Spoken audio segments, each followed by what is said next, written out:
बिन Ziyad के डराने और धमकाने पर आया था। इमाम हुसैन ने मुझे नहीं बताया था, इमाम हुसैन ने मुझे नहीं डराया था, इमाम हुसैन ने मुझे नहीं समझाया था। इमाम हुसैन ने तकरीर की, तकरीर करने के बाद सबको समझा दिया, ए लोगों, मैं यजीद की बैत नहीं करूंगा, अगर तुम लोग चाहते हो मुझे छोड़ दो, मैं जहां चाहूंगा इस अल्लाह की इतनी बड़ी जमीन पर कहीं जाके अपनी जिंदगी गुजार लूंगा, मुझे छोड़ दो। मगर इमाम हुसैन की इस तकरीर में मुदाखलत की और मुदाखलत करने के बाद तीर चलाया गया। तीर चलाने के बाद फिर इमाम हुसैन ने जुल्फ़कार हैदरी लेकर के जब यजीदियों के सफों में घुस गए थे तो इमाम हुसैन की तलवार ऐसे चल रही थी जैसे लग रहा था कि बिजली चमक रही है। इमाम हुसैन की तलवार इस तरह चल रही थी कि दाएं जानिब चल रहे थे तो लोगों के सर कट रहे थे, बाएं जानिब जा रहे थे तो लोगों को सर कट रहे थे। इमाम हुसैन कभी मैमना पर, कभी मैसरा पर, कभी कलबे लश्कर पर हमला आवर है। ऐसा लग रहा है कि ये 3 दिन का भूखा है, प्यासा है, तो इसके बाजुओं में इतनी ताकत है। अगर ये खाया होता, अगर ये पिया होता, अगर शिकम शेर होते तो पूरी दुनिया से यजीदियत का खात्मा कर देते। इमाम हुसैन की तलवार चल रही थी, ऐसा लग रहा था कि इमाम हुसैन के बाजू में अली का बाजू आ गया है। इस तरीके से तलवार चल रही थी। इमाम हुसैन रज़ी अल्लाह ताला काटते जा रहे थे, लोगों को मारते जा रहे थे। तो यजीद इब्ने ज़ियाद के सिपाहियों ने कहा, अगर यही माजरा रहा तो सारे लोग कट जाओगे, सबकी बीवियां बेवा हो जाएगी, सबके बच्चे यतीम हो जाएंगे। हुसैन से तनहा मत लड़ो, बल्कि एक ही बार में हमला कर दो। चारों तरफ से इमाम हुसैन पर तीर बरसाए जा रहे हैं, तलवार बरसाए जा रहे हैं और आखिर में इमाम हुसैन रज़ी अल्लाह ताला अन्हु को शहीद कर दिया गया। 10 मुहर्रमुल हराम को इमाम हुसैन ने शहादत का जाम पिया और शहादत का जाम पीने के बाद अपने नाना जान के मानने वालों को, कलमा पढ़ने वालों को ये पैगाम दे गया, ए मेरे नाना जान के मानने वालों, ए मेरे नाना जान के कलमा पढ़ने वालों, अगर तुम्हारे दौर में भी कोई यजीदी आए तो उसको बर्दाश्त मत करना। यजीदियत के खात्मे के लिए अपना बच्चा कुर्बान करे तो कुर्बान कर देना, अपनी औलाद कुर्बान करनी पड़े तो कुर्बान कर देना, वतन की मोहब्बत कुर्बान करनी पड़े तो कुर्बान कर देना, सब कुछ कुर्बान कर देना, मगर दीन इस्लाम की ये अजीम दौलत को कुर्बान मत कर देना। अगर इस्लाम के लिए मर जाओगे तो भी जिंदा रहोगे और इस्लाम पर मर जाओगे तब भी जिंदा रहोगे।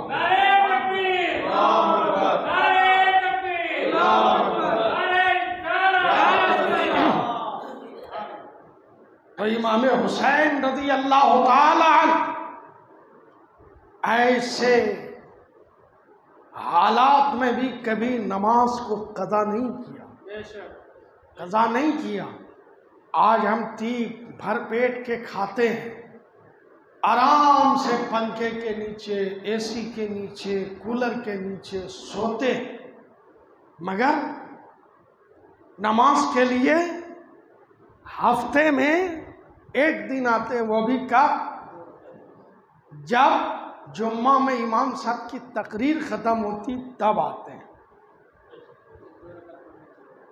और 2 रकात पढ़ते हैं और चले जाते हैं। मेरे दोस्तों, इमाम हुसैन की शहादत ने ये हमें पैगाम दे दिया, ए मेरे नाना के मानने वालों, अगर तुम सच्चे हुसैनी हो तो तुमसे कभी नमाज कज़ा नहीं होगी। सच्चा हुसैनी वो होगा जो नमाज को नहीं छोड़ेगा बल्कि सफर में भी होगा तो नमाज पढ़ेगा, भूखा होगा तो नमाज पढ़ेगा, अमन में होगा तो नमाज पढ़ेगा, जंग में होगा तो नमाज पढ़ेगा। इसलिए कि ये नमाज बड़ी अजीम इबादत है। अल्लाह तबारक व तआला ने ये तमाम इबादतों में अफजल तरीन इबादत बनाया है और इससे सारे सहाबाए कराम ने, औलियाए कामिलीन ने, बुजुर्गान दीन ने, उलमाए कराम ने, मशाइखीन एज़ाम ने, मुहद्दिसीन कराम ने इसो अपनी पूरी जिंदगी में खुशू और खुशू के साथ नमाज अदा किया है। ये नमाज बड़ी अजीम इबादत है। यही नमाज कब्र में साथ जाएगा, यही नमाज हश्र में काम आएगा, यही नमाज आपको हकदार जन्नत बनाएगा। इसलिए इमाम हुसैन की मोहब्बत में, उनकी अकीदत में अपनी ज़िंदगी गुजारिए और नमाज पाँचों वक्त पढ़िए।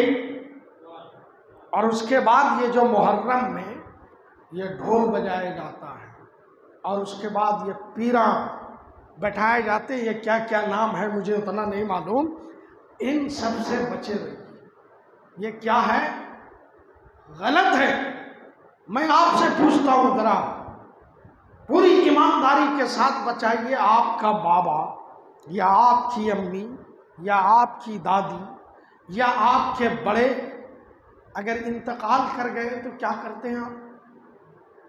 जब उसके इंतकाल का साल आता है, यानी इस साल आज इंतकाल किया, साल भर के बाद क्या करते हैं? उसके लिए इसाले सवाब करते हैं, खाना पकाते हैं, कुरान पढ़वाते हैं, दुआ करते हैं ना, इसाले सवाब करते हैं। मगर आज तक कोई आपको ऐसा मिला है जो अपने बाप के विसाल की जब हर साल तारीख आता हो ढोल बजाता हो? बजवाता है? नहीं बजाता। बजाता है किसी को नहीं देखोगे, चाहे वो पढ़ा लिखा हो चाहे वो अनपढ़ हो, ये काम नहीं करता। क्यों नहीं करता? कि लोग अगर करेंगे तो लोग कहेंगे कितना बड़ा कमीना है, ये बदतमीज है। जिस बाप ने पैदा किया, पैदा करने के बाद पढ़ाया लिखाया, पूरी जिंदगी अपने ऊपर निसार कर दिया, बाप के नाम पे कुरान पढ़ने, बाप के नाम पे इसाले सवाब के जगह ढोल बजा रहा है, पूरी आबादी पूरे खानदान वाले आपको थूकेंगे। जब आपके बाप का ये आलम है, अरे हुसैन तो बड़ी अजमत वाले हैं, वो तो रसूलुल्लाह के नवासे हैं, कैसे तुम ये बर्दाश्त कर लेते हो? तुम्हारे दिलों में ये कैसे बात आती है कि हम उसका दिन मनाएंगे ढोल बजा करके?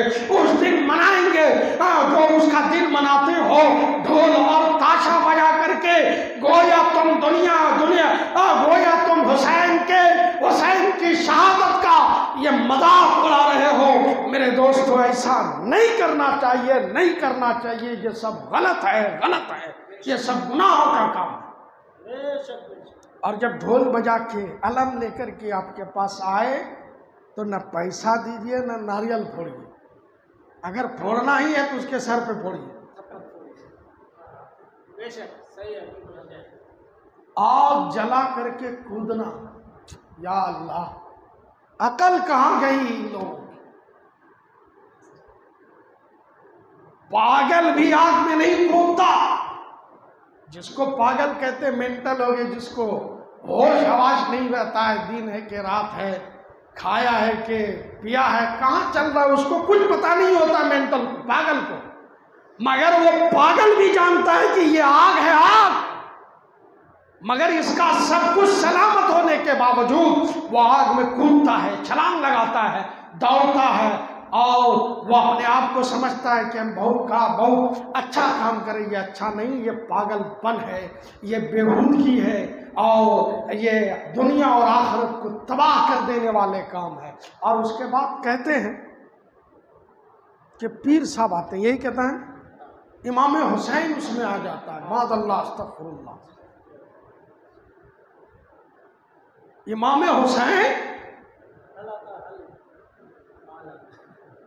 हुसैन आ जाता, हाल आ जाता है, वो भी मुहर्रम ही में। और साल भर यह हाल बेहाल हुए रहता है। मुहर्रम आया शुरू, अब सब लोग जाते पूछने के लिए, खुद से कुछ पूछते रहते। मैं तो देखा नहीं, लोग बताते हैं कि इस तरह पूछता है, ढोल बजता है और जो है वो उछलता है, झूमता है। मैंने बोला उसकी वो झूमना ये सब मक्कारियाँ हैं, इससे बचो मेरे दोस्तों। ये कुफ्र का अकीदा है कि एक आदमी की रूह दूसरे के जिस्म में जाती। ये रूह, ये किसका अकीदा है? काफिरों का अकीदा। उनका अकीदा मरने वाला मर जाता है तो बिल्ली बन जाता है, चूहा बन जाता है। हमारे यहाँ ऐसा नहीं है। जिसके जिस्म से रूह निकली वो उसी के जिस्म का है, दूसरे में नहीं जाता। अब समझाने के लिए समझा रहा हूँ। हम ये कहाँ हैं? ये दुनिया। इससे पहले हम कहाँ थे? आलम अरवाह। इसके बाद हम कहाँ जाएंगे? आलम बरज़ख। ऐसा नहीं है कि हम सिर्फ यही, इसके आगे और जहाँ है, ये जो हम जिंदगी गुजार रहे हैं, इसके आगे और दुनिया है। जब हम इस दुनिया में नहीं आए थे तो हमारी रूह आलमे अरवाह में थी, रूहों की दुनिया में थी। जब हम माँ के शिकम में आए, नुत्फे की शक्ल में, बूंद की शक्ल में, उसमें तब्दीली हुआ। गोश्त का लुथड़ा खून बना जमा हुआ, फिर गोश्त का लोथड़ा बना, फिर गोश्त के लोथड़े में हड्डियां बनी, हड्डियों में फिर अल्लाह ने इंसानी शक्ल सूरत दिया। हाथ बनाया, पैर बनाया, हड्डियां बनाई, शक्ल सूरत बनाया। जब मुकम्मल इंसानी वजूद वहां तैयार हो गया, तब अल्लाह ने हमारी उम्रें लिख दी है, हमारी नेक बख्ती बदबख्ती लिख गई है। हम कब मरेंगे वो लिख दिया गया, कहाँ मरेंगे वो लिख दिया गया, किस हाल में मरेंगे सब कुछ लिख दिया गया। 9 महीने के बाद अल्लाह तबारक व तआला ने हमें इस दुनिया में भेजा। इसीलिए जब उम्र होती है तब हमारी रूह निकाल ली जाती। जब तक रूह है तो जिंदा, रूह निकल गया खत्म। फिर क्या होता है? रूह निकल गई, लोग कहते मर गया, गुस्ल दिया जाता, कफन दिया जाता, नमाज़े जनाजा पढ़ दी जाती है, गड्ढा यानी कब्र बनाया जाता है और कब्र में डाल दिया जाता है। तो इसकी रूह कहाँ गई? आलमे बरज़ख में रहता और इसकी रूह का इसके जिस्म के साथ कनेक्शन रहता है, लगाव रहता है। यही वजह है कि जब जाते हैं कब्र में तो नबी फरमाते हैं जब कब्रस्तान जाओ तो कब्र वालों को सलाम करो, अस्सलामु अलैकुम या अलल कबूर। आप जब कब्रस्तान जैसे ही गेट पे कदम रखते हैं, कब्रों का सिलसिला शुरू होता है। आपको मालूम नहीं है किसकी कब्र है, आप पहचानते भी नहीं, जानते भी नहीं। आपके बाबा की कब्र बीच कब्रस्तान में है या थोड़ी सी दूर पर है। जैसे ही कब्र का सिलसिला शुरू होता है, आप कहते हैं अस्सलामु अलैकुम अहलल कबूर, तो कब्र वाले जवाब देते हैं वालेकुमुस्सलाम। मगर आज तक कभी आपने जवाब सुना? क्यों नहीं सुने?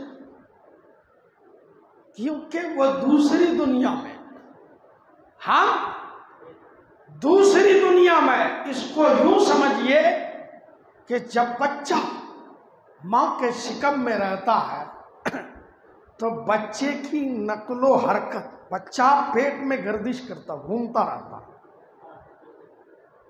वो जब कभी जाएंगे ना, वो स्कैन वगैरह करते हैं, अल्ट्रासाउंड, उसको बोलेंगे तो वो पूरा दिखाएगा। देखिएगा बच्चा कभी ऊपर जाता, कभी नीचे जाता, कभी हाथ फैलाता, कभी पैर फैलाता, वो पूरे बच्चेदानी में हरकत करते रहता। मगर इसकी नकलो हरकत का पता किसको चलता है? माँ को चलता है। बगल में कोई हो नहीं बता सकता बच्चा किस हाल में है, मगर उसकी माँ को पता चल जाता है कि बच्चा किस हाल में है। अगर बच्चे की हरकत पैदा ना हो, बच्चे में अगर सुकून पैदा हो जाता है 2-3 घंटे, तो फौरन डॉक्टर के पास जाते हैं।